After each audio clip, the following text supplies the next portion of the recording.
ohatrany hoe lohahevitra anankiroa zay neritreretiko hoe izy amireto ary le izy Andriamanitra. And then the Holy Spirit said to me, now ask Vulana, Dia hoy izy mifany masina hoe andana nytania vololona which one? hoe izy amireo. And I gave her the two topics. Dia nomeko an'zareo le lohahevitra anankiroa. And she said, both. Dia izy hoe izy roa. And I was a bit surprised. Dia gaga. But God said to me, I must ask her, so I did. Dia satria Andriamanitra niteny aho hoe misy manontany anazy ianao dia nataoko le izy. And when I was busy preparing, Dia rehefa teo am-panomanana I saw how beautiful they flowed together, the two topics. dia hitako hoe tena nety tsara rehefa natambatra le lohahevitra anankiroa. And in the car, I said to my brother and my sister, Dia tao anaty tomobilina ny teny tamin'ny rahalahiko sy le anabaviko hoe I said to them, it's like my son comes to me and he asks me something. dia ohatrany hoe ny zanako lahy tonga aty aminahy dia manontany ana zavatra. I can ask him Dia afaka manontany azy aho or I can tell him na afaka miteny azy because I know the answer. satria fantatro ny valiny. But it's like me telling him, go to your sister and ask her maybe what she thinks. Dia ohatrany hoe miteny aminazy aho hoe andana makany amin'ny anabavinao aho dia anontany hoe inona zavatra eritreretiny. And she tells him the same thing I was going to tell him. Dia mitovy amin'izay ihany a zavatra tenenin'le anabaviny a zavatra izay niteneniko anazy ihany koa. This is what happened this morning. Dia izay a ny zavatra nitranga tamin'ny maraina. And we a body, Satria tsika tena iray. and it's good to work together. Dia tsara ny miara-miasa. Okay, it looks like we're ready to go live. Fa vonona ny live a. Let's pray. Ataontsika hivavaka. Thank you, Lord, Misaotra Tompo for the word you give us this morning. ny amin'ny teny a zay nomenao anay amin'ity maraina ity. Your word is something that changes our hearts, Lord. Satria ny teninao a dia afaka manova ny fonay. And it actually encourages us to grow more towards you. Sady mampahiry anay a hitombo a bebe kokoa ao aminao. Send your angels around this place, Lord, Irao ny anjelinao a manodidina an'ity toerana ity Tompo. so that we can listen and learn without hindrance. Dia mba ahafahanay mieno a sy mianatra tsy misy zavatra hidirany any ivelany. We thank you for this word, Misaotra Tompony amin'ny teny a and we are here to listen to you, Lord. ary eto izay a hieno anao Tompo. Dwell amongst us and have your way, Lord. Aoka ianao a hitoetra eto amvoninay a ary aoka ianao hanana ny lalanao manokana eo In aminay Jesus' name. amin'ny anaran'i Jesosy. Amen. Amen. Okay, this morning we're going to read a lot again, as usual. Dia amin'ity maraina ity a dia maka tenin'Andriamanitra betsaka tsika ohatran'ny mahazatra ihany. And we are talking about to not judge but to love. Dia iresaka tsika ny hoe tsy mitsara fa mitia. There's actually two ways that we can judge, which the Bible talks about. Misy fomba anankiroa ahafahantsika mitsara izay resahan'ny Baiboly. The first one is the bad one. Dia le voalohany a dia le zavatra ratsy. Let's go to Matthew 7, verses 1 to 5. Andehantsika ao Mateo 7:1 a ka hatramin'ny 5. Matthew 7, verses 1 to 5. Mateo 7:1 ka hatramin'ny 5. He says, do not judge or you too will be judged. Zao ny voasoratra hoe aza mitsara mba tsy ho tsaraina ianareo. And the sad thing, we don't really sometimes understand that scripture. Ny zavatra mampalahelo indray a dia tsy dia takatra tsika loatra izay tenin'Andriamanitra izay. He's not saying to us that we should not judge others because others will judge us. Zany akory tsy midika hoe tsy tokony hitsara ny hafintsika satria hoe mety hitsaratsika koa ny olo-kafa. No, he's talking about himself. Fa izy a no miresaka amin'ny tenany. So God says, do not judge others or I will judge you. Dia hozy izy hoe aza mitsara ny hafa mba tsy hitsarako anao. For the same way you judge others, you will be judged, and with the measure you use, it will be measured to you. Ny andininy faharoa hoe amin'ny fomba hitsaranao ny hafa dia izay ihany koa ny fomba hitsarana anao. So actually, we all want mercy. Tsika indraindray mila famindrapo, We all want grace. mila fahasoavana. If you were speeding and the police and the traffic cops pulls you off, raha ohatra zao hoe iny ianao a nandeha mafy loatra teny an-dalana dia iny le motara reny manajanona anao You want some grace and mercy from him. dia ianao a mitady famindrapoa sy fahasoavana avy aminazy I'm in a hurry, I'm late for work, sorry. dia miteny ianao hoe tara fa andeha hanenjika asa zao fa mialatsiny You want him to say, okay, you can go. dia ny zavatra tianao eny dia hoe afaka mandeha ianao And you feel relieved. dia ohatrany hoe mahazo aina be ianao avy eo But sometimes we are not like that with other people. fa indraindray tsy ohatra izany tsika amin'ny olona hafa Even in the church, na dia ao anatin'ny fiangonana azy our measurement is harsh. ny fomba ohatrany hoe fandrefesantsika dia ohatrany hoe indraindray a mafy loatra Family, we bring judgment over ourselves by that. dia ry ankonana mitondra fitsarana ao antsika izany It's not bad for others, it's also bad for us. tsy hoe ratsy ho an'ny hafa fotsiny le izy fa ho anao koa le izy ratsy Verses 3. andiny fahatelo Why do you look at the speck of the sawdust of your brother's eye and pay no attention to the plank in your own eye? ary nahoana ianao no mijery ny sombokazo hoe mason'ny rahalahinao fa ny andry eo amin'ny masonao aza tsy tsaronao akory So here Jesus is a little bit strict here now. dia eto jesosy zao a dia matotra be izy amin'ny zavatra teneniny He's giving a strong word, mame teny a mafy be like a father talking to his two children. raha ohatra hoe misy ray anankiray a miresaka amin'ny zanany anankiroa Okay, so you stop. hoe ianao janona Before you judge your brother again, alohan'ny tsaranao ny rahalahinao indray go and correct your own life first. hoe ndany aloha ianao a amboara aloha ny fiainanao aloha Then you can see the judgment and then you can judge your brother. dia avy eo ianao rehefa vitanao zay a dia hitanao amin'izay ny zavatra tokony tsarana ny rahalahinao And that kind of judgments we're going to talk secondly. zay karazana fitsaran'izay a zay no resahantsika faharoa That kind of judgment is good judgment. zay a karazana fitsaran'izay a dia fitsarana tsara It's coming from a different spirit. It's coming from the Spirit of God. satria zay a dia avy amin'ny fanahin'andriamanitra But we'll talk about it now. fa ho resahantsika le izy zao Verses 4. ny andininy faefatra How can you say to your brother, let me take the speck out of your eye, when all the time there is a plank in your own eye? ary ahoana no ilazanao amin'ny rahalahinao hoe aoka aho a anaisitra ny sombokazo eo amin'ny masonao nefa indro a ny andro eo amin'ny maso indro a ny andro eo amin'ny masonao Verses 5. Sorry. andininy fadimy You hypocrite.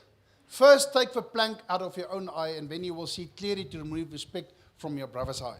ry be tsara velatsia esory aloha ny andro eo amin'ny masonao a ary amin'izay a vao hitanao tsara ny anesorana ny sombokazo eo amin'ny mason'ny rahalahinao So, church, ry fiangonana if we say, God, change me, raha ohatra miteny ianao zao hoe andriamanitra nanova ahy for me, hoe ho ahy correct me, hoe namolavola sy manintsy ahy through that correction and through the Spirit of God, amin'ny alalan'izay a fantsiana zay a sy amin'ny alalan'ny fanahy masina He will change your heart and make it soft.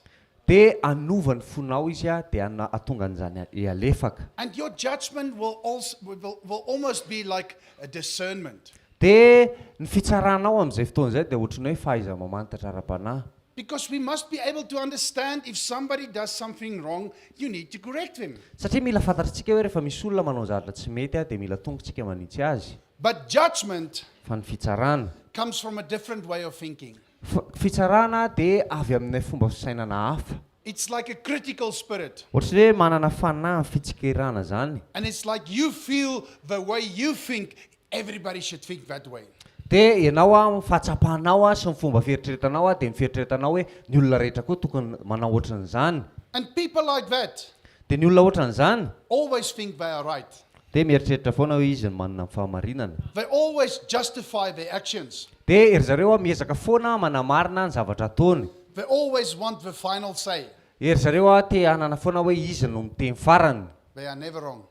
tsy mety diso zany mihitsy izy Let's go and read Romans 8, verses 5 to 8. ndao a vakitsika ny romanina toko fa valo a ny andininy fa dimy akatra amin'ny andininy fa valo Romans 8, verses 5 to 8. romanina toko fa valo ny andininy fa dimy akatra amin'ny andininy fa valo Those who live according to the flesh have their mind set on what the flesh desires.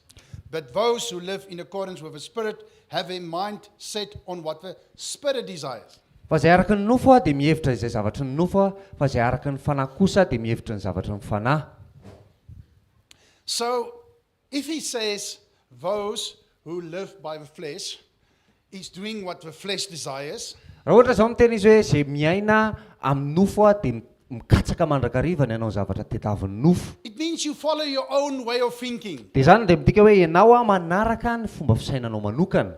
This is right what I'm doing. Hoe mety zao ataoko zao. But the Spirit comes in a soft way trying to speak to him. Fa avy eo mifanamasina tonga aminazy a amin'ny fomba malefaka miezaka miresaka aminy. But he rejects that. Fa avy eo a ohatrany hoe lavin'ilay izy. Verse 6. Ny andininy fahaenina. The mind governed by the flesh is death, but the mind governed by the Spirit is life and peace. Ny fisainana izay fehezin'ny nofo a dia fahafatesana ary ny fisainana fehezin'ny fanahy dia fiainana sy fiadanana. And remember, brother, we spoke on Sunday about peace. Tadio tsara rahalahy niresaka momba ny fiadanantsika tamin'ny lahady. And peace is even greater than the understanding. Satria ny fiadanana dia mihoatra lavitra noho ny fahatakarana. You cannot live in peace if you walk around and you've got a critical spirit over everything and everybody. Ianao a tsy afaka manam-piadanana zany raha ohatra hoe ianao lasa mandehandeha eny a dia ianao anefa ohatrany hoe mitsikera sy ohatrany hoe amin'ny zavatra rehetra ataon'ny olona dia tsy mety daholo aminao. You're always like a guitar. You're tense. Ohatrany gitara foana ianao a ohatrany hoe mienjany foana. So if somebody pull the string, boing! Raha ohatra hoe misy olona misitina an'ilay corda dia ianao manena. In all situations you want to fight Amin'ny toe-javatra rehetra dia te hiady foana ianao. and you want to be right. Dia ianao a te ho marina foana. And people, you should listen to me. I know what you must do. Dia ianao miteny hoe ore olona ianareo mila mihaino anazy satria fantatro ny zavatra teneniko. Don't even correct people with that kind of attitude, Ianao a tsy tokony hanitsy olona akory amin'izay fomba fisainan'izay. because you will even destroy that person. Satria ianao a na le olona raha hosimbahinao amin'izay I want fotoan'izay. to tell you an example what happened in South Africa. Te aneo a ohatra anankiray aminao a zavatra nitranga tany Afrika Atsimo. As you know, I do a lot of counseling. Fantatrao tsara hoe za manoro hevitra olona be dia be. And this time, the person that need the counseling was not with me. Fa tamin'ity fotoan'ity a le olona nila ohatrany hoe tolotsaina tsy niaraka tamiko. It was a lady in another church, Nisy vehivavy anankiray avy amin'ny fiangonana hafa. and she was talking about her cousin. Dia niresaka momba ny cousin izy. Her cousin was raped by somebody. Hoe ny cousinany a nisy nanolana. And then that person went to a counselor for The- counseling. Dia izay olona izay a nandeha tany amin'ny olona anankiray a ohatrany hoe namonjy olona le mpanolotsaina. Because he was traumatized. Satria ohatrany hoe traumatisé izy. And that counselor was in a specific church. Dia izay olona mpanolotsaina izay a dia tao anatin'ny fiangonana anankiray So manokana. the lady went to the counselor, Dia lasa le vehivavy nakany amin'le mpanolotsaina. and he started to ask questions about her life. Dia nanomboka nanontany fanontaniana momba n'le fiainan'le vehivavy a le mpanolotsaina. And he realized that this lady was gay. Dia avy eo amin'izay izy a nafantatra hoe aika ohatrany hoe le vehivavy a le tia vehivavy ireny. Is it the right word? So now suddenly, everything changed in this man's procedure. Dia avy eo amin'izay tampotampoka teo niova tanteraka mihitsy a ny fomba niresahan'le lehilahy anazy. He stopped counseling her because of her trauma and because he was raped. Dia najanony teo le firesahana ohatrany hoe nanana trauma izy a, traumatisme na ohatra hoe le voaolana. He started asking her, why are you gay? Fanontaniana petrany dia hoe fa maninona ka ianao tia vehivavy? He Efa started ianao to vehivavy. speak to her about what God says in his word regarding that. Dia nanomboka niresaka izy a hoe inona zavatra tenenin'Andriamanitra momba n'izany hoe fiarahan'ny lasilasi vavy sy vavy zany. He didn't even know the condition of her heart. Tsy fantany akory hoe inona ny zavatra tao am-pony tao. If she was saved or not saved, he didn't know that. Mety hoe voavonjy ve izy sa tsy voavonjy tsy fantany akory zany. If she's a child of God or not a child of God. Mety tsy fantany akory hoe zanak'Andriamanitra ve izy sa tsy. She felt only judgment now coming from this man. Satria zavatra tsapany tamin'le lehilahy dia ohatrany hoe fitsarana ivelany fotsiny. And that was a person counseling somebody to help a person with a trauma. Dia zany a dia olona ohatrany hoe mpanolotsaina olona hiala ao anatin'ny traumatisme. Now this lady was asking me, Dia ity vehivavy ity nanontany anahy avy eo. what should you do?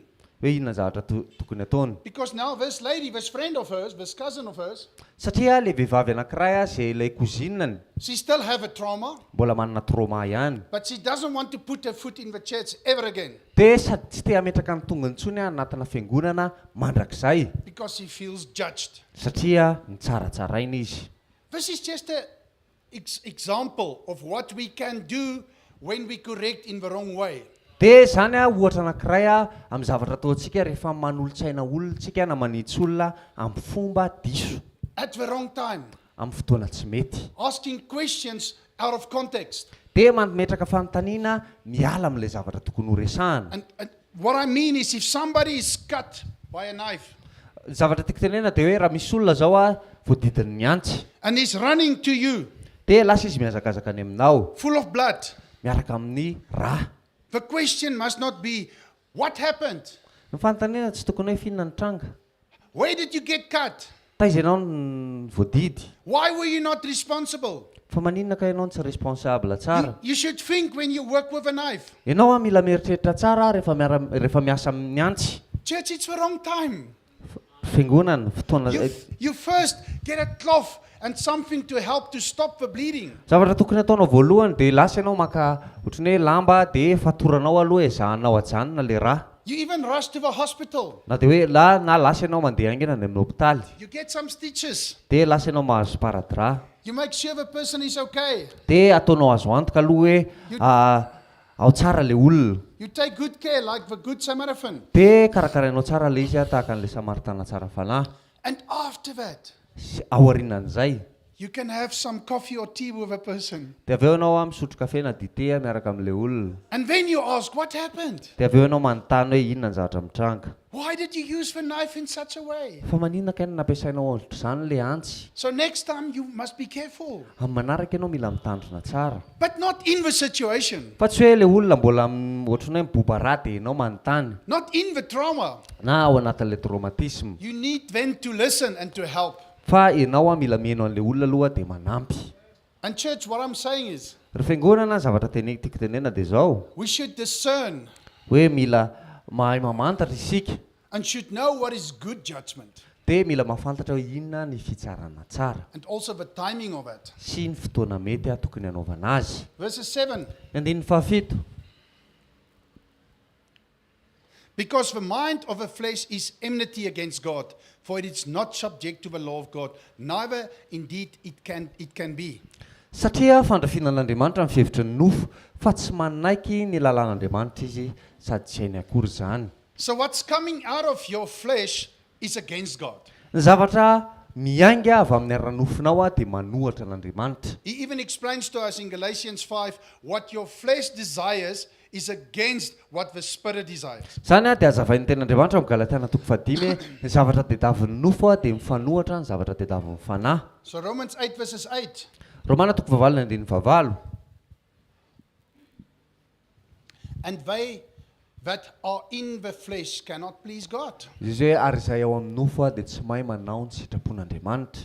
So if you're in that condition where you've got a critical spirit, Raha ohatra zao ianao eo amin'izay toerana izay hoe ianao manana fanahy tia mitsikera and you're always judging, sy mpitsaratsara olona you cannot please God. dia tsy afaka mahita sitraka amin'Andriamanitra ianao. I want to say it again, you cannot please Tsy God. afaka manao ny sitrapon'Andriamanitra ianao anatin'izany.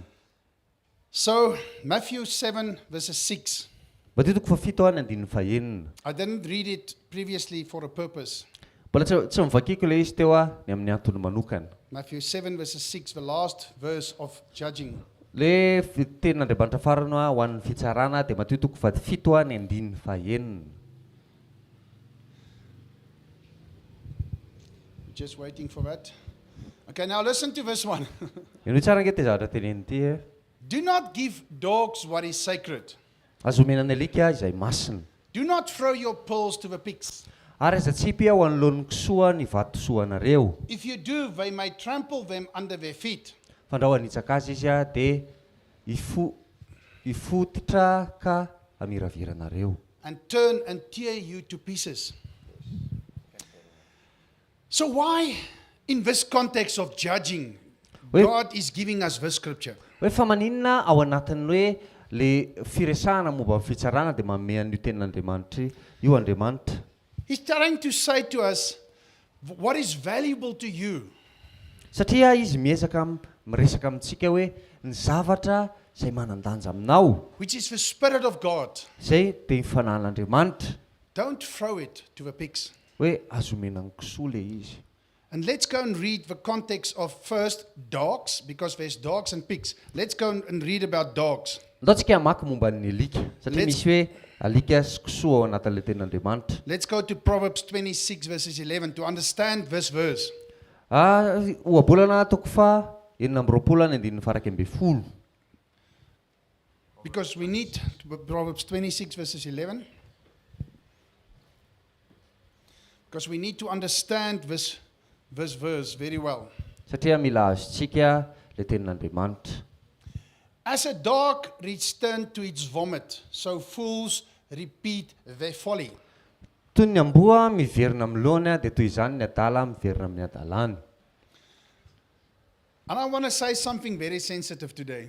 Teny zavatra ohatrany hoe tsy ohatrany hoe makasika be le izy, mety hanohana le izy androany. Is it okay with you? Tsy mampaninona anao. Are you willing to take it? Vonona ve anao andray an'izany?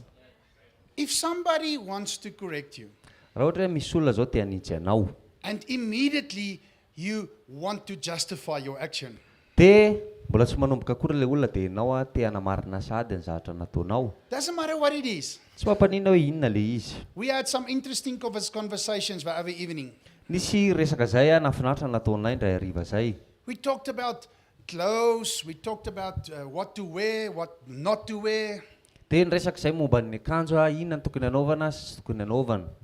We spoke about smoking, drinking, doing like bad habits. Dia niresaka izay momba ny hoe fifohana, fisotroana sy fanaovana fahazaran ratsy. And sometimes that's a sensitive topic, Dia nandray le izy ohatrany hoe manohana ny olona rehefa resahana. a sensitive area.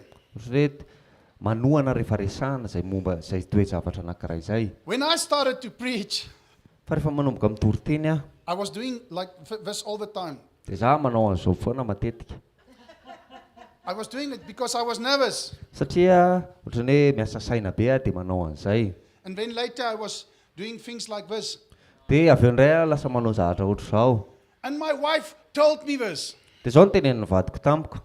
And if I should say, but you don't teach, so you don't know how it is to be stand here, so how can you tell me not to do this? Dia afaka nyteneniko izy talohany nantsina anao hoe ianao nga mitory teny, nga ianao no mijoro eny fa izay ny tsy azahoanao hoe fa maninona manao zavatra ohatr' izany.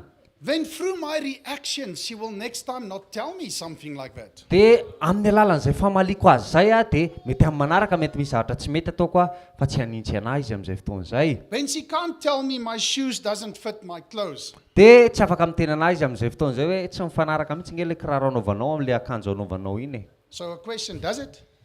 Fanontaniana, fanaraka tsara ve zao? Is it okay? Mety ve zao?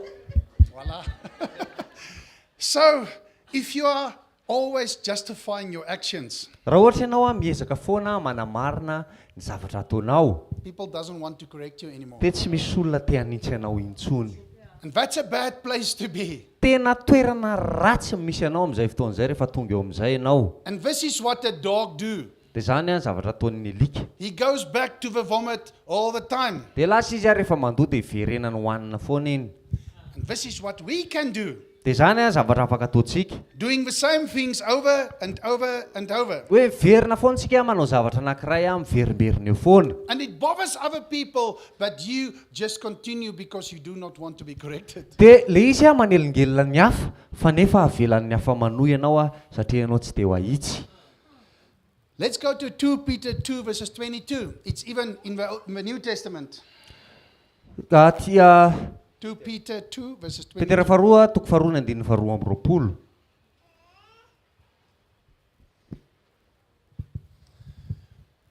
Of them the proverbs are true. A dog returns to its vomit, and so what it that is washed returns to the wallowing in the mud.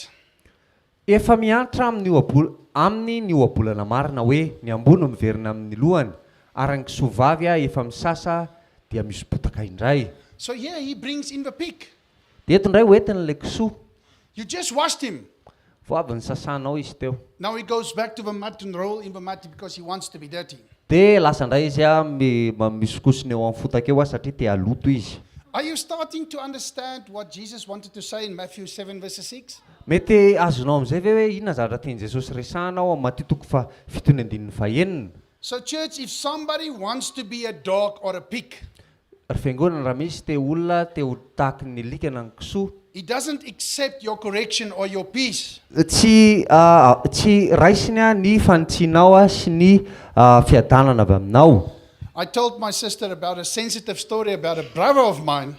Dia niresahako tamin'ny anabaviko tato tantara ohatrany hoe manohana kely izy momba ny rahalahyko. And people were complaining about him. Dia ny olona rehetra dia mitaraina amin'ny momba anazy. But I want to see him to talk about it and he doesn't want. Fa za te hiresaka aminazy te hiona aminazy te hiresaka momba an'izany fa izy tsy mety. And that's why in Matthew 10 he says, if somebody do not accept your peace, Dia izay mampatonga no Matteo toko 10 miresaka hoe raha misy olona tsy mety mandray ny fiadanana avy aminao, you should shake the dust off your feet dia ahitsano amin'ny vovoka eo amin'ny tongotrao and live in peace. dia lasa ianao andeha ampiadanana. Because some people, even in church, doesn't want to be corrected. Satria misy olona na dia anao anatin'ny fiangonana ary tsy te ho ahitsy. And that's why he says, do not sow your pearls to the pigs and to the dogs. Zany mampatonga ny ten'Andriamanitra miteny aza arina any amin'ny kisoa ny perlanao. 1 Corinthians 2 verses 12 to 16. Let's go there. 1 Corinthians 2 verses 12 to 16. Korintiana voalohany toko 2 ny 12 ka hatramin'ny 19. What we have received is not the spirit of the world, but the Spirit who is from God, so that we may understand that what has God freely given us. Fa isika tsy nandray ny fanahy zao tontolo zao fa ny fanahy izay avy amin'Andriamanitra mba ho fantatsika izay zavatra nomen'Andriamanitra antsika. This is verses 13. 17. This is what we speak, not in words taught us by human wisdom, but in words taught by the Spirit, explaining spiritual realities. With Spirit-taught words, sorry.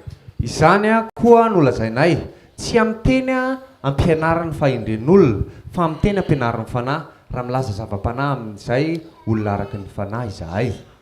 So if you only want soft words, raha ohatra ianao zao te aheno teny mahafinaritra foana, you only want blessings, dia ianao le fitahina foana ny tadiavinao, you only want good times, ianao te hanana fotoana le mahafinaritra reny foana, you only want compliments, ianao te azo ohatrany hoe dokadoka matetika, good results, hoe vokatra tsara foana.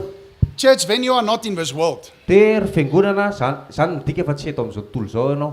That's not my world. Zany tsy le zao tontolo zao iainako. We went through troubled times. Satria tsika mandalo aty sarotra indraindray. But church, Fa zao ry fiangonana. this word this morning is specifically for us in the church. Fa zao teny zao dia ho atsika manokana izay ao anatin'ny fiangonana. That we should really be taught by the Spirit of truth. Fa sika tokony ho ampianarina fanahy fahamarinana. And sometimes it's not good for the ears. Indraindray le izy tsy dia tsara loatra ho an'ny sofina ny maheno azy. Sometimes it's not easy to understand. Indraindray le izy tsy mora ny mahatakatra an'le izy. Sometimes at first you disagree. Dia indraindray le izy amin'ny voalohany ianao tsy manaky an'le izy. And then you go back as God chose to say to Jonah, Dia miverina ianao ohatry ny tenenan'Andriamanitra ny Jona. go and meditate on the word day and night. That was Joshua. Huh? that was Joshua. No. But anyway, you can continue. Joshua hoe tsaintsay Yeah, mandrakariva. Joshua. Tsaintsay Sorry. mandrakariva ny tenin'Andriamanitra. See, now he corrects me. It's good. Not Jonah, Joshua. So, you understand?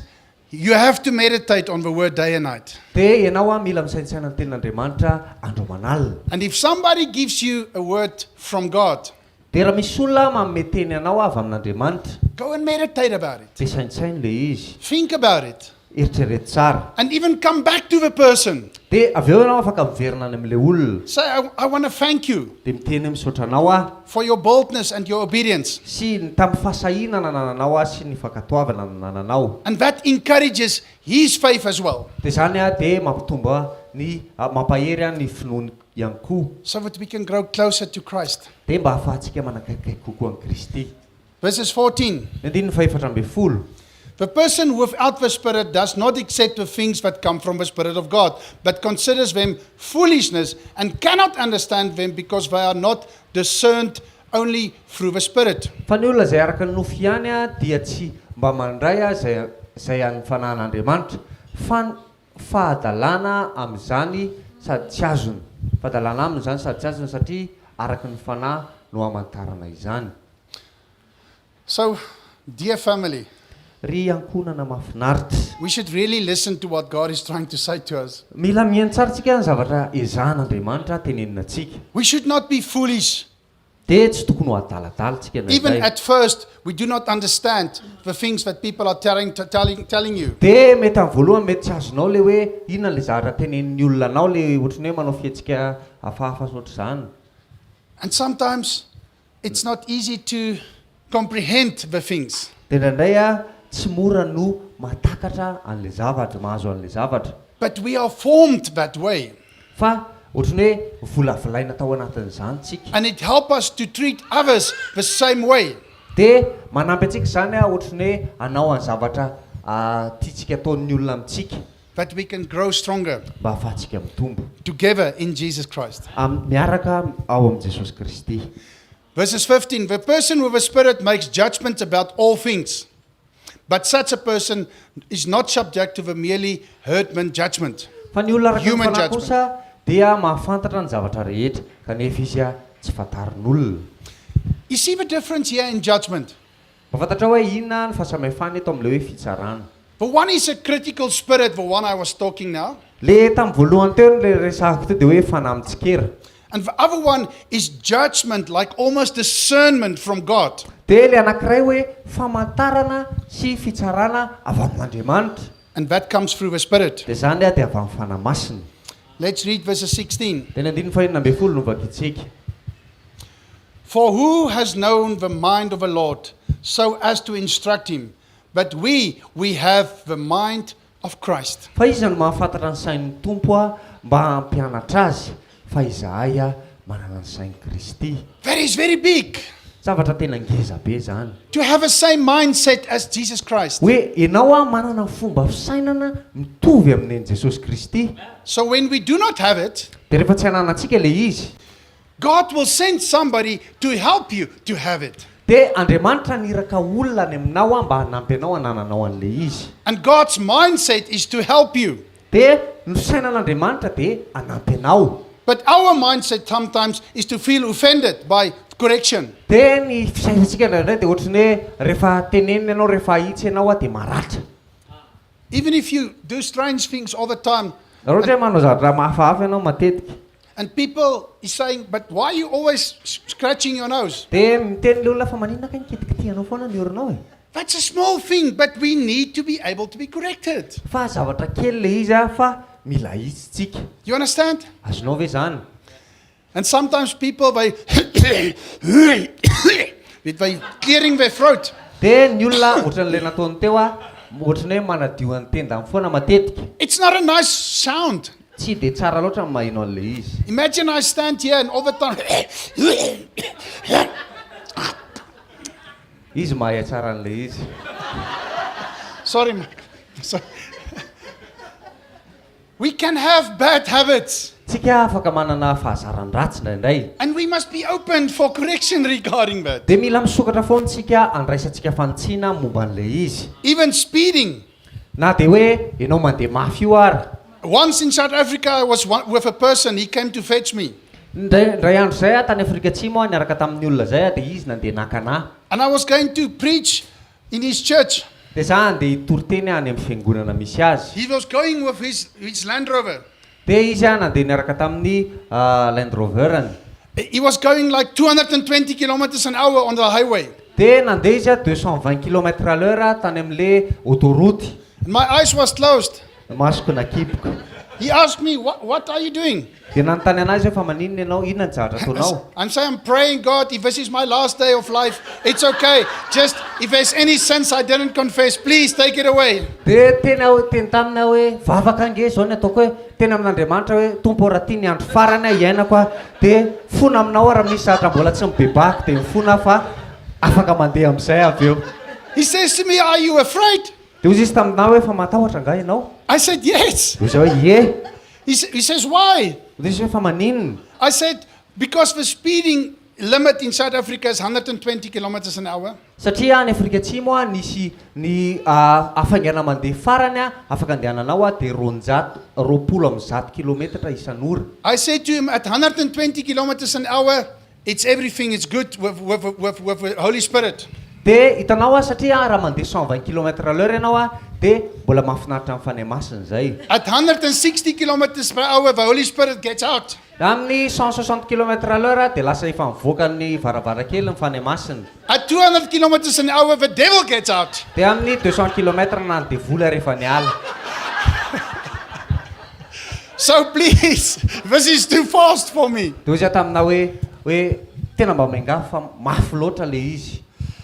Okay, let's continue. Toizatsika le izy.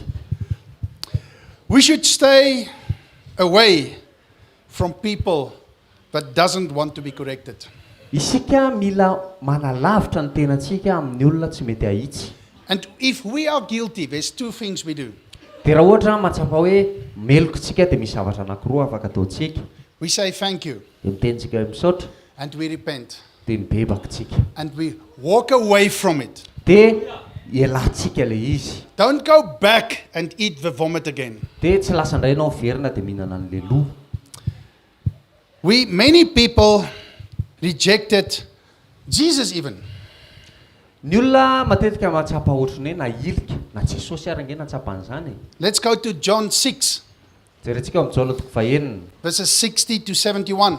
Andininy fahenimpolo a ka hatramin'ny andininy fa raika amby fitopolo. John 6, verses 60 to 71. Jaona toko fahenina ny andininy fa enimpolo a ka hatramin'ny andininy fa raika amby fitopolo.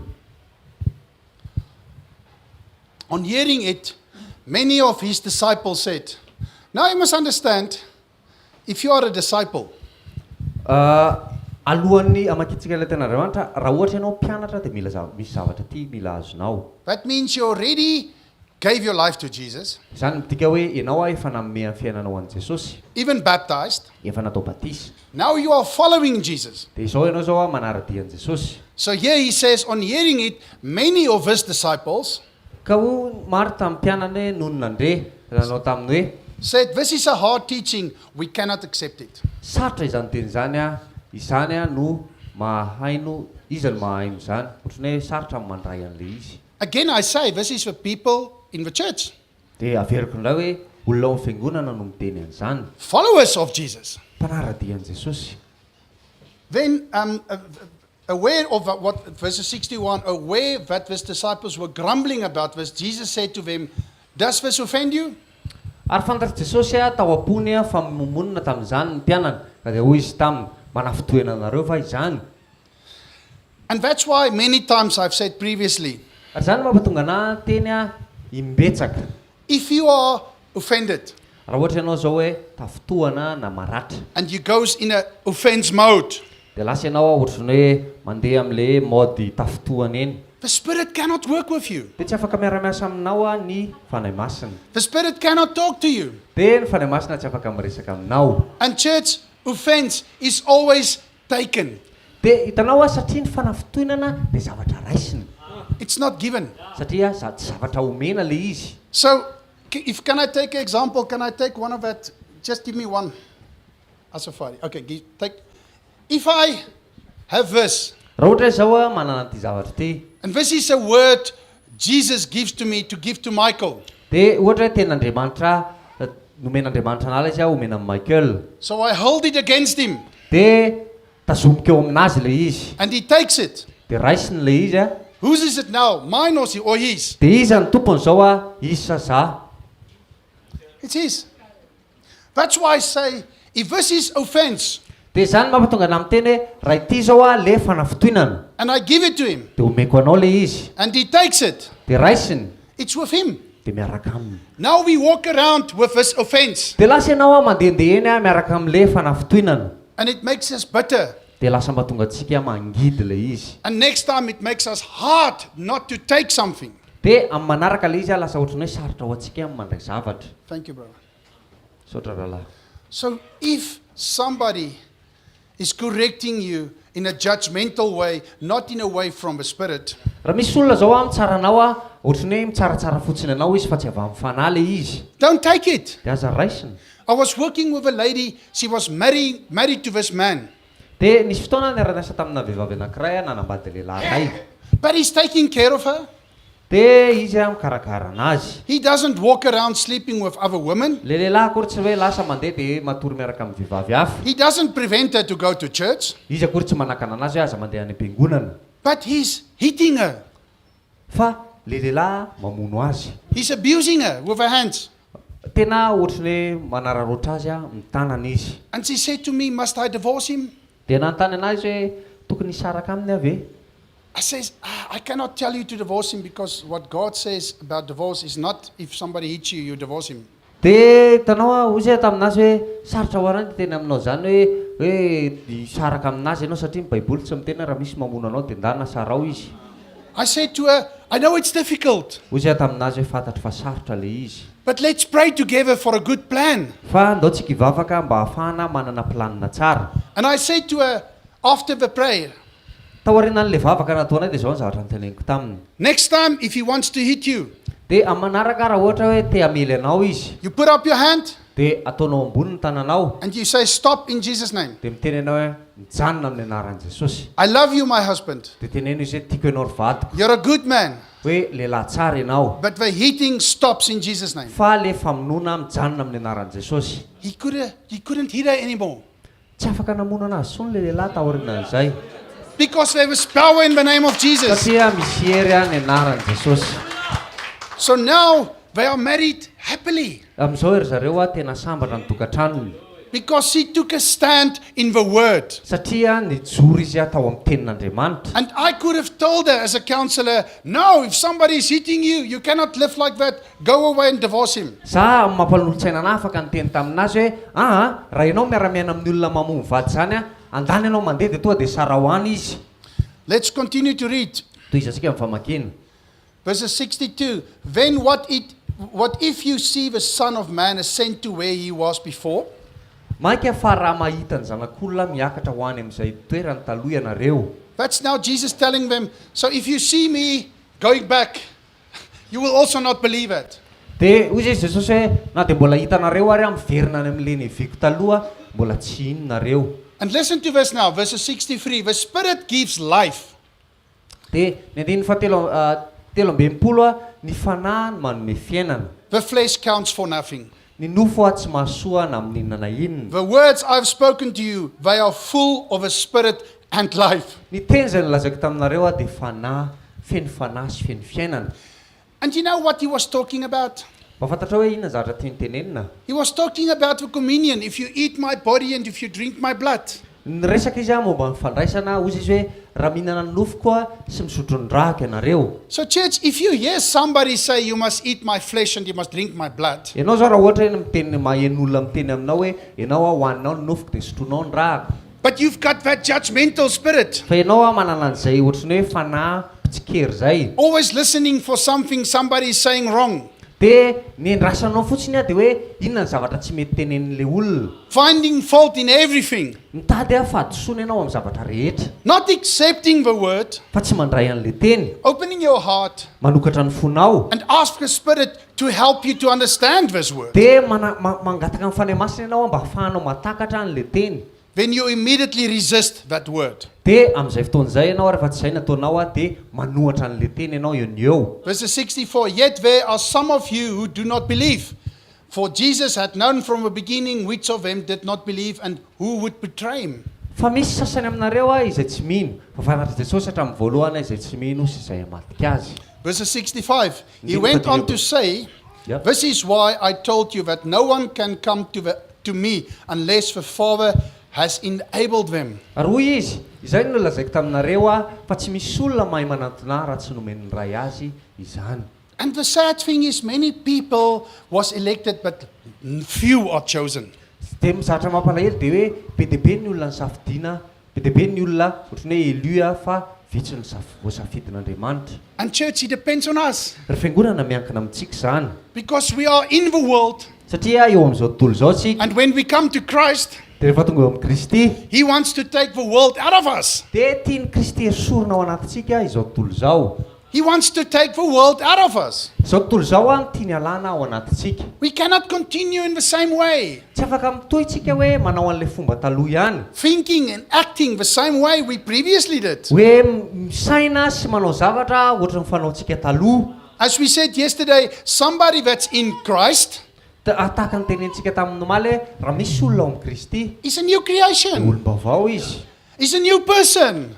olona vaovao izy. Even your character can change. Ny toetranao ary amin'izay fotoan'izay afaka miova, Your personality can change. ny fomba fiainanao afaka miova amin'izay fotoan'izay, Your temperament can ny change. tempéramentanao afaka miova amin'izay Because the fotoan'izay Spirit forms you. satria ny fanahy masina mamolavolanao. You get some people that are different, Mahita olona ianao a mety tsy mitovy aminao but the Spirit is the same. fa ny fanahy mitovy ihany So the reactions should be the same. dia ny réaction tokony hitovy ihany.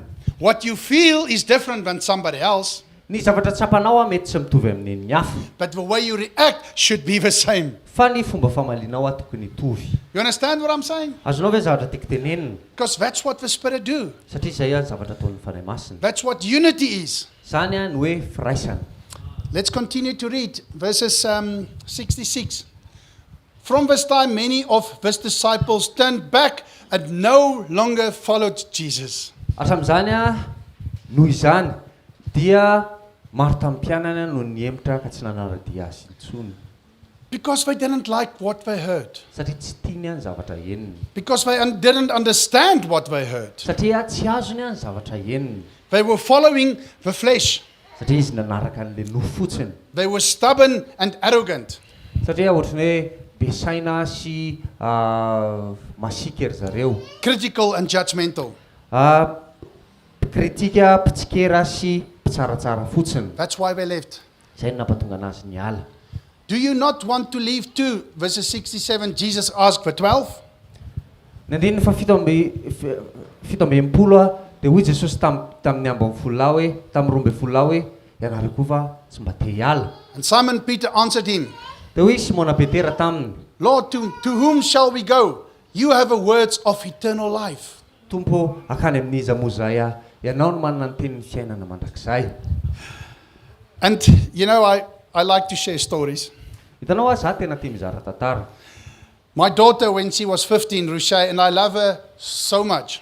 Zanako vavy a tamin'izy 15 taona satria tena tiako izy. At that stage, we were in Germany. Tamin'izany fotoana izany zay a tany Allemagne.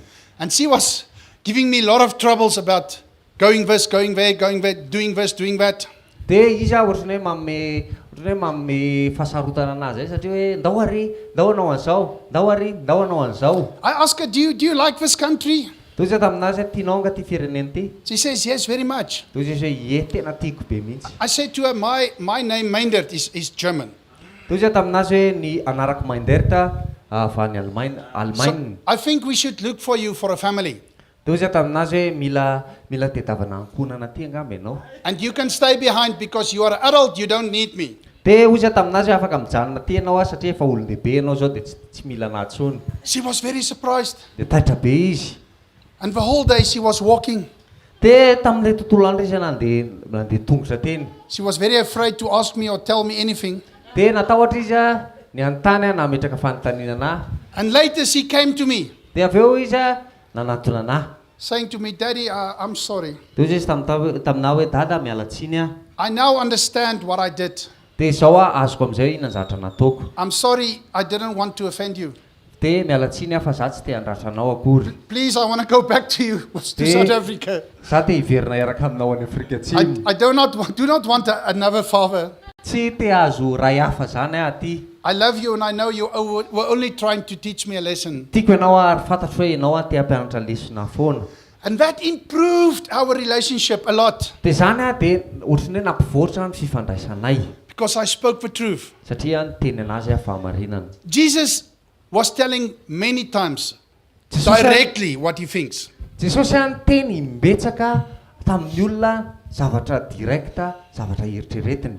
He didn't spare the emotion at that Tsy stage. akory niezaka izy hoe alao rangafa sao dia manohana ny aniny zany a. And the people that heard it Fa ny olona izay naheno an'ilay izy. went back to think about it. Dia ny sasany a lasa nandeha dia nieritreritra ny saintsaina momba an'ilay izy. They continued to follow.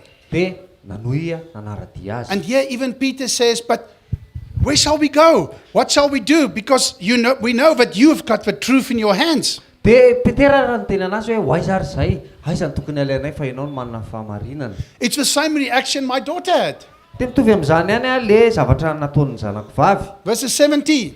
Ny andininy fafitopolo. Or must we read 69 now? Okay, 69. Sorry, 69. Sorry. We have come to believe and to know that you are the Holy One of God.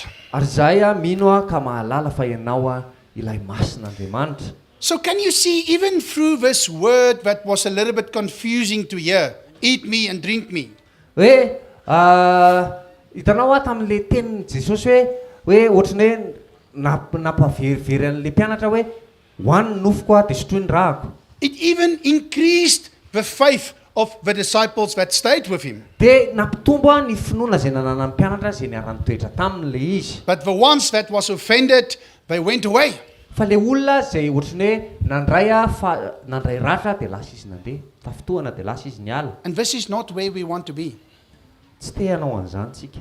Verse 70, then Jesus replied, have I not chosen you the 12, yet one of you is a devil. Dia hoy Jesosy taminy hoe ary tsy izaovana no nisafidy anareo 12 lahy nefa ny anankiray aminareo a aza dia devoly. And you know, even Judah, when he knew this, Judah Iscariot, he knew this.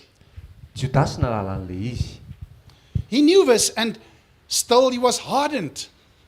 Fatany tsara le izy a nefa mbola nanamafy ny fony izy. Verse 71, Ny andininy faha 1:70. he meant Judas, the son of Simon Iscariot, who thought one of the 12 was later to betray him.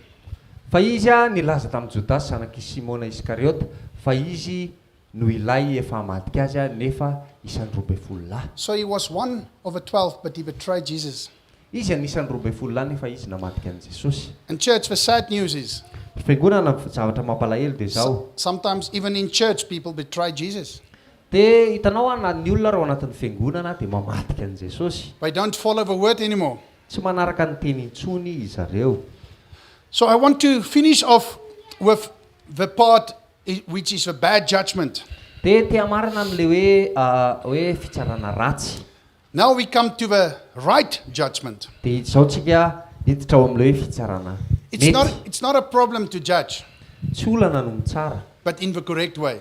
fa amin'ny fomba mety. Let's go to 1 Corinthians 5, verses 9 to 13. Korintiana voalohany a toko 5 ny andininy fasify ka hatramin'ny andininy fateloambinifolo. 1 Corinthians 5, verses 9 to 13. Korintiana voalohany toko 5 ny andininy fasify ka hatramin'ny andininy fateloambinifolo. Now this is also a tough word. Ity a dia anisan'ny teny a mafimafy. I wrote to you in my letter not to associate with sexually immoral people. Nanohatra taminareo a teo amin'ny epistily aho mba tsy aroroanareo amin'izay mpitsangatsanga. Not at all meaning the people of this world who are immoral or greedy or swindlers or idolaters. In that case, you have to leave this world. Nefa tsy ny mpitsangatsanga rehetra amin'izao tontolo izao, na ny mpierina na ny mpanao ny ankerina na ny mpanompo sampy a, fa raha izany a dia tsy maintsy miala amin'izao tontolo izao ianareo. And here is the word. Ianao tsara le teny. But now I'm writing to you that you must not associate with anyone who claims to be a brother or sister, but is sexually immoral, greedy, idolater, slanderer, drunkard, or swindler. Do not even eat with such people. Nefa tsy ny zavady a, fa ny nanorotako taminareo a dia ny mba tsy iaroroanareo aminy. Raha misy atao hoe rahalahy nefa mpitsangatsanga na mpierina na mpanompo sampy a na mpanaratsy na mpimamo a na mpanao ankerina dia aza miara-mihinana akory amin'ny toy izany ianareo. Now, church, if a brother or sister do such things, Hitanao ry fiangonana raha ohatra hoe misy rahalahy na anabavy manao zavatra ohatra izany, you should follow the commands Jesus says how to handle that in the Bible. Dia ianao a mira manaraka ny zavatra notenenin Jesosy hoe ohatrany ahoana ny zavatra tokony ataonao a voasoratra ao anaty baiboly zany. If you don't know how, come and ask for elders. Raha ohatra tsy hainao ilay izy a dia tongafa manontany ny loholona. And if they do not know how, ask somebody or even ask me or whenever, but you have to do it the correct way. Fa raha ohatra hoe tsy mahay koa ilay olona anontanianao a dia afaka manantona anahy ianao fa mila ataonao ilay izy amin'ny fomba mety. Like Matthew 18:15 is one of it. Mateo atoko 7:15 dia anisan'izany. But there's a lot of other scriptures. I don't want to go into that now. Fa be dia be ny tenin'Andriamanitra fa tsy te handeha ho any aloha zaho. Maybe if you want, we can talk about it next week. Fa raha ohatra hoe ilainao ilay izy a dia afaka resahantsika amin'ny herinandro ambony. So if you want me to talk about it, you can ask the elders. They can ask me, then we can talk about how to correct people in the biblical way. Dia raha ohatra hoe tianao ilay izy a dia afaka manontany teny amin'ny ohatra hoe pasteur Joe ianao na ohatra izany a dia hoe ohatrany ahoana ny tongana hitsarana olona amin'ny fomba mety. But if I don't listen to you, Fa raha ohatra tsy meno anao izy, he says, what business is it of mine to judge those outside the church, like the lady I was talking about that was raped, the gay lady? fa ahoako ny tsara ny any ivelany, tsy ny ao anatiny va ho tsarainareo. Are you not to judge the ones? Just go back a little bit in verses 12. Averenkelo amin'ny 12. Are you not to judge those inside? Tsy ny ao anatiny va tokony ho tsarainareo. So here he says we need to judge each other inside the church. Fa eto Paul dia miresaka hoe mila mifampitsaritsika izay olona ao anatin'ny fiangonana. Why? Fa maninona? To bring out the best out of us. Satria zany a dia afaka moahana ny zavatra tsara indrindra ao anatintsika. To form us. Afaka mamolavola antsika zany. Because he says iron forms iron, friends form each other. Dia zany mampatonga ny tenin'Andriamanitra ny amin'ny ohabolana miteny ny via mandranitra ny via ary ny namana manampy ny namany. And that's why you should not be offended if somebody tells you your shoes doesn't fit your pants. Dia zany mampatonga anao tsy tokony hoe maratsy ianao a natafotoana rehefa miteny hoe tsy mifanaraka amin'ny akanjonao ny kiraro anaovanao. Or someone in the church say, I prefer your hair long and not short. Dia na hoe misy olona miteny anao anatin'ny fiangonana hoe tsaratsara kokoa ny volonao rehefa lava noho ny rehefa fohy. Because that judgment comes out of love. Satria aza amin'ny fitsaran'izany a mety avy amin'ny fitiavana ny And aviany. it comes through good discernment. Dia amin'ny ohatrany hoe fahaiza-mamantatra tsara. Like there's a lovely man in South Africa. He's really a good man. Misy lehilahy anankiray tena mahafinaritra zay ny Afrika Atsimo a tena lehilahy tsara izy. But every Sunday he comes late. Fa isaky ny lahady a dia tara foana izy. Like 45 minutes late. Mety tara 50 minitra izy. And then it's coming afterwards to tell me, can I get the recording to listen at home? Dia miteny anahy foana izy hoe afaka inoko ve le audio le enregistrement dia inoko any an-trano ilay izy. And when I ask him, oh, I love you so much, but why are you late every Sunday? Dia izy taminazy hoe tena tiako be ianao fa maninona ka ianao ny tara foana isaky ny lahady. He says now on weekends they go to sleep very late, very late. Dia izy hoe ka hitanao a tamin'ny zoma sabotsy nge zay alina be zay vao natory. I said, but why? Dia izy fa maninona? He says, no, because during the week they have to sleep early to work every day, but during the weekend they feel like free and they can just go and sleep anytime. Satria hitanao a ao anatin'ny latsinainy ka hatramin'ny zoma zay a mila matory aloha foana satria hiasa amin'ny maraina fa rehefa le sabotsy iny amin'izay dia mba hitanao a mba manararoatra kely satria malalaka izay amin'izay fotoan'izay. And I said to him, one of the fruits of the Spirit Dia izy taminazy hoe anisan'ny vokatra ny fanahy is to be, what's that fruit? Getrouwheid, one of the fruits of the Spirit? To be on time? Patience. Huh? No, not patience. There's one of the fruit of the Spirit. That means you always, people know how to they can stand on you. I know it in Afrikaans, it's getrouwheid. But go to the Galatians 5:22. Huh? Let's read the fruit of the Spirit so that we can get it. There's 9 of them. I know them very well in Afrikaans. So he says love, joy, peace, forbearance, kindness, goodness, faithfulness. Faithfulness. Faithfulness means people can know what they have in you. Dia fatokiana dia ny olona mahafantatra hoe inona ny zavatra nananao. So with this man, I never know is he going to be on time or late, and I talk to him about the fruit of faithfulness. Dia izay lehilahy zay a dia satria izy tsy fantatra hoe ho tonga ra-potoana sa tsia dia izay nampatonga ana ny tena anazy mivokatra ny fanahy momba ny fahatokiana. And I did it just before I came here. Dia nataoko ilay izy talohany nandehanako taty. So I hope he's meditating on that one Dia za manantena hoe sainitsainy tsara izay zavatra izay. and bring that change in his life. Dia hitondra fiovana eo amin'ny fiainany. Let's continue to read in John 6 verses 70. Jaona toko fa 71 now. Jaona toko fa enina ny andininy fa 2:70. Almost there, church, almost there. Just hold on. Efa marantsika ry fiangonana fa miazona kely fotsiny ianao. Oh, we did read, he meant Judas, the son of Simon Iscariot, though one of them was later to betray him. We did read it. Efa mivakitsika teo tenin'Andriamanitra io. Now we're going to go to the last part. Dia hijerintsika amin'ny ny anina farany. To be able to be faithful and followers of Jesus, Mba tonga anao olona mahatoky amin'ny fanaradiana ny Kristy. we also need to understand John 15. Dia mila azontsika tsara ny zavatra voasoratra amin'ny Jaona toko 5:10. Let's read John 15 verses 1 to 3. Vakitsika ny Jaona toko 5:10 andininy voalohany ka hatramin'ny andininy fahatelo. It's very important part of this whole teaching, Satria anisan'ny tena manan-danja amin'ity fampianarana ity zany. where Jesus says, I am the true vine, Izao no lazain'i Jesosy hoe izao ny voaloboka, izao ny tena voaloboka. and my Father is the gardener. Ary ny raiko no mpanamboatra. Now listen to this. He cuts off every branch in me that does not bear fruit. Tapahany daholo ny sampana rehetra ao amiko izay tsy mitondra vokatra. But while every branch that does bear fruit, he prunes, Fa ny sampana rehetra izay mamokosa dia amboariny so it will be more fruitful. mba hamoa bebe kokoa. Now church, Ry fiangonana. now pretend you are a tree, Eritrereto nge hoe hazo ianao e. like the guava tree. Ohatra hoe hazona goavy. That tree is outside Verona's house in the garden. Ao tokotanin'ny vololona zao misy goavy zay. So, Brother Hutch, do you sometimes prune it? Rahalahy aja mety manapaka an'ilay izy ve ianao indraindray? Why? Fa maninona?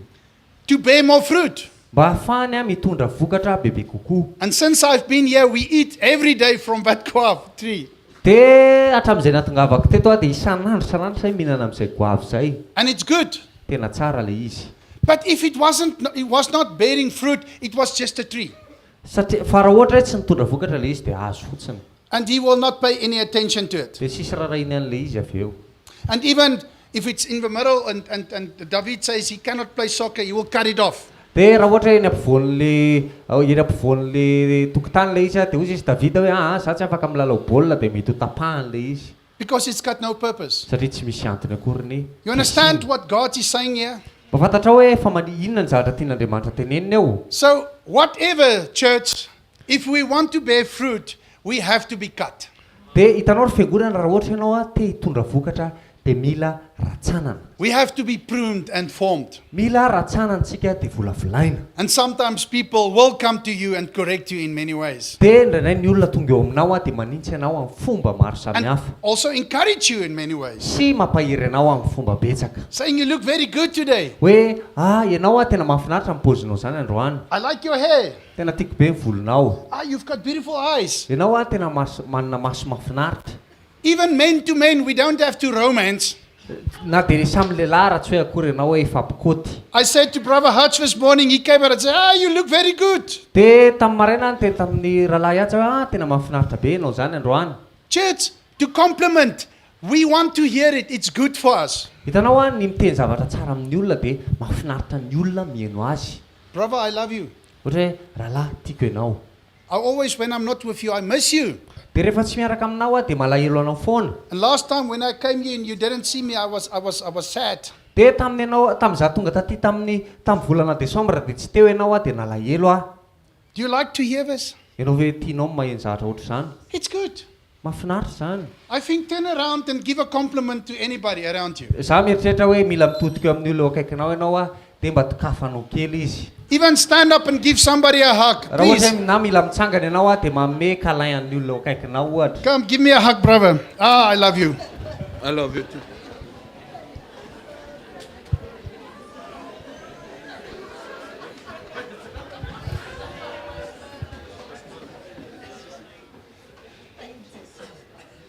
Doesn't it feel good? Tsy mahafinaritra ve le izy? That's why even in the Bible, Jesus says we should kiss each other when we meet each other. Dia izay momba tonga amin'ny baiboly miteny hoe mila mifanoroka rehefa mihaona. But sometimes we are, Sally, Fa ndraindraitsika hoe salia a. don't touch me, don't touch Asa me. mikasikasika akory. I don't want COVID. Dia satria za tsy mila covid. Please stay away from me. Elao mikisakisa miala amiko. I heard you were sick. Za na ino hoe nararony ianao. No, church, we should hug each other. Ry fiangonana tokony hifampikasikitsika. We should encourage each other. Mila mifampahery.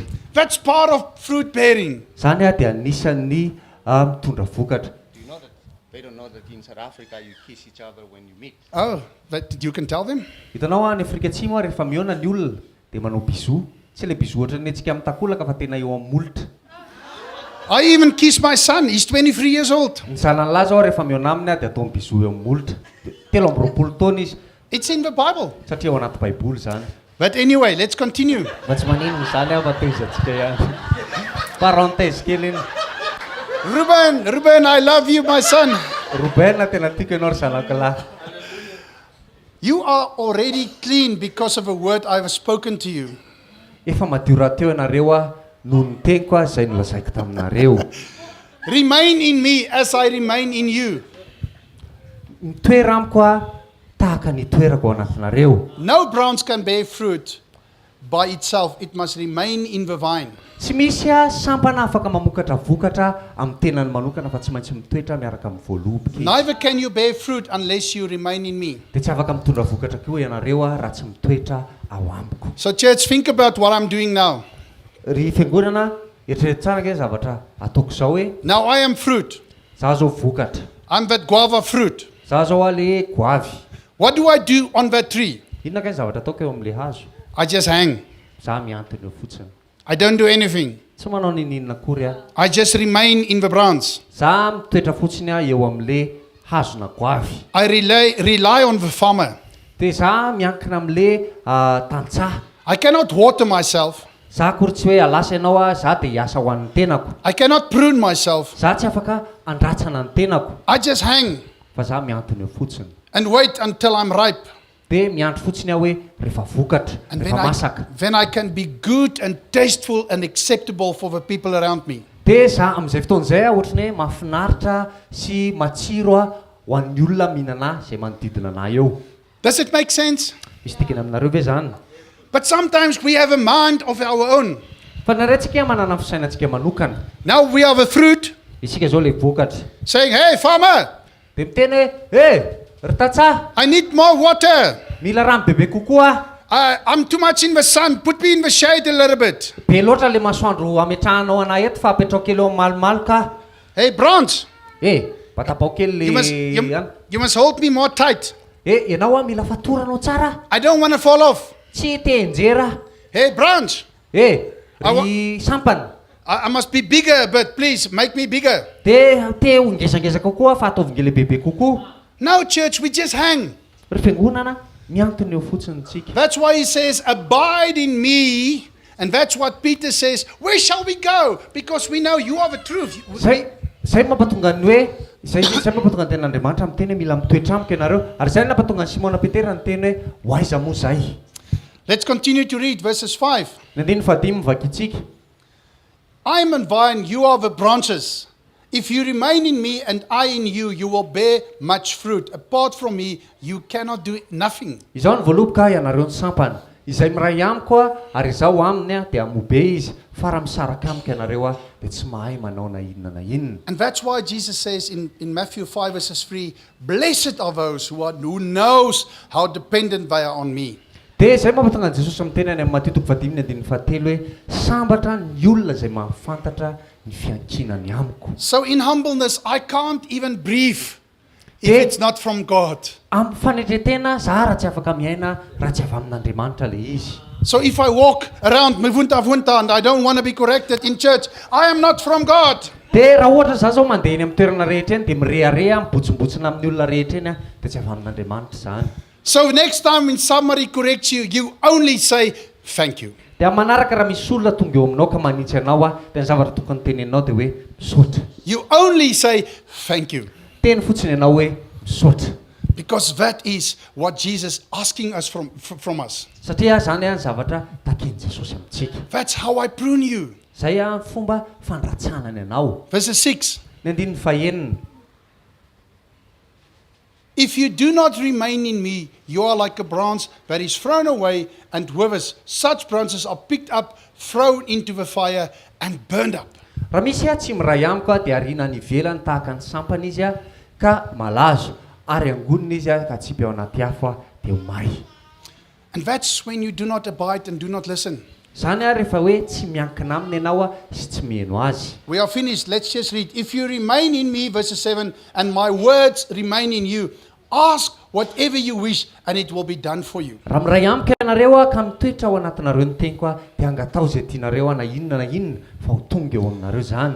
Isn't that beautiful? Tsy mahafinaritra ve zany? So he says, if you are in me, Hozy izy hoe raha ao amiko ianao, that means very close, zany midika hoe fanakaiky tsara. and my words is in you. Dia ny teniko mitoetra ao anatinao. He says, ask whatever you want and I give it to you. Angatao izay zavatra tianao fa omeko anao le izy. It's very big. Tena zavatra ngeza be zany. That's why what we said yesterday, if you pray in the name of Jesus, you should abide in him. Dia zany mampatonga ny ten'Andriamanitra ho maly raha ohatra ianao manonona ny anaran'i Jesosy dia ianao no mila mitoetra ao aminy. Please do not go into a house full of evil spirits if you are not abiding in him. Dia hitanao aza miditra ny anatina trano feno hoe feno fahalalatsy nefa ianao tsy miray aminy.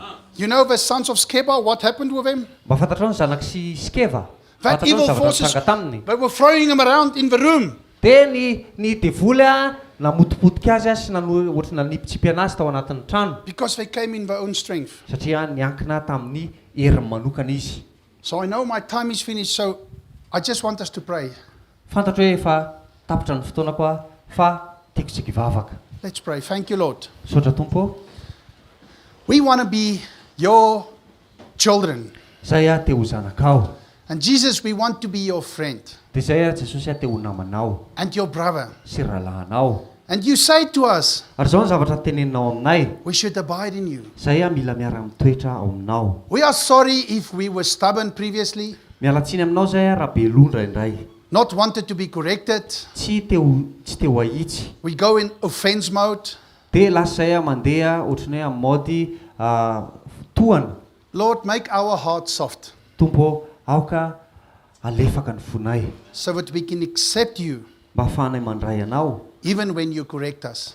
na rehefa manitsy anay ianao. We are thankful for that. Misaotra anao zany amin'izany We pray this in Jesus' name. amin'ny anaran'i Jesosy ny ivavahanay. Amen. Amen. Mesotra bit.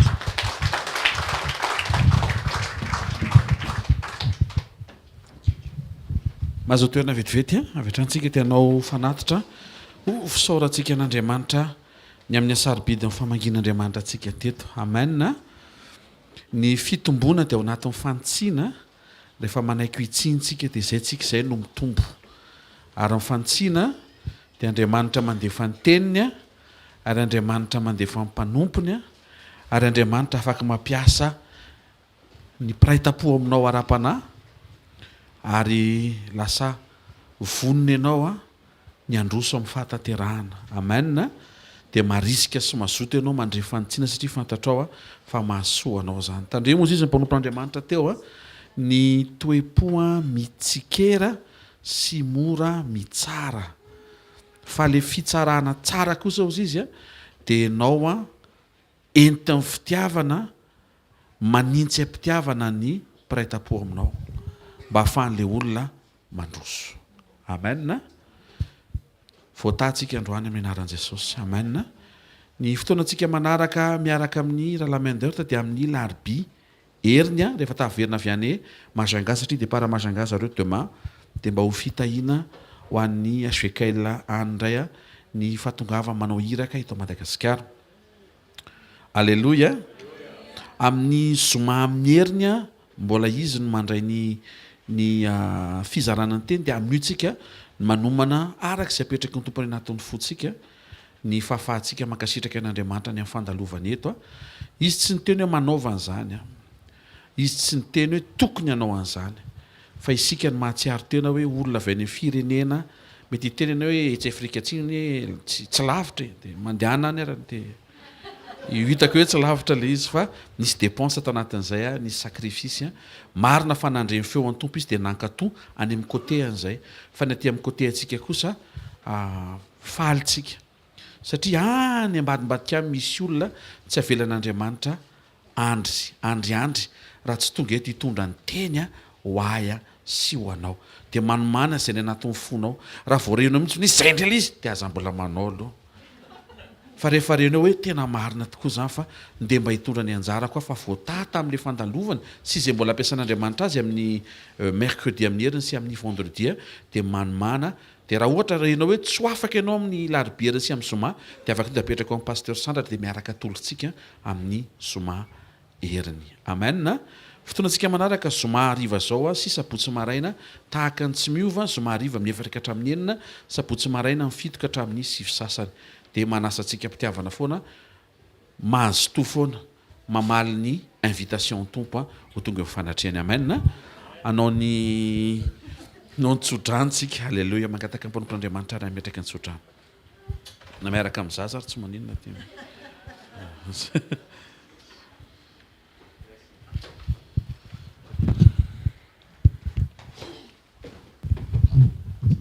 Let's stand. Thank you. Tsangana misaotra. Thank you. It was good to be with you.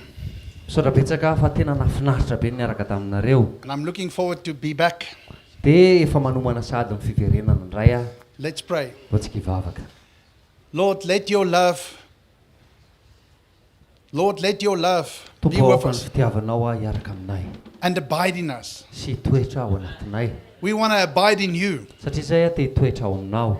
So bless us, Lord, Tompo taio zay with your fullness so that we can be a blessing for others. taio zay ao amin'ny fahafenonao a mba hahatonga anay ao fitahinao an'ny hafa. Lord, thank you for giving us that love that's among us, Dia misaotra Tompo a ny amin'ny fitiavana izay mitoetra eo anivonay. so that through that love we can serve each other. Dia amin'ny alalan'izay fitiavana izay a ny afaka mifanompo a izahay. Help us to be light and salt today. Ampio zay a ho fanasina sy fahazavana androany. Let us go away here with joy and peace. Aoka izay a hiala eto amin'ity toerana ity a miaraka amin'ny fifaliana sy ny fiadanana. In Jesus' name we pray this. Amin'ny anaran'i Jesosy ny ivavahanay. Amen. Amen. Fa soavan'Andriamanitra anaty izao a. Fa soavan'Andriamanitra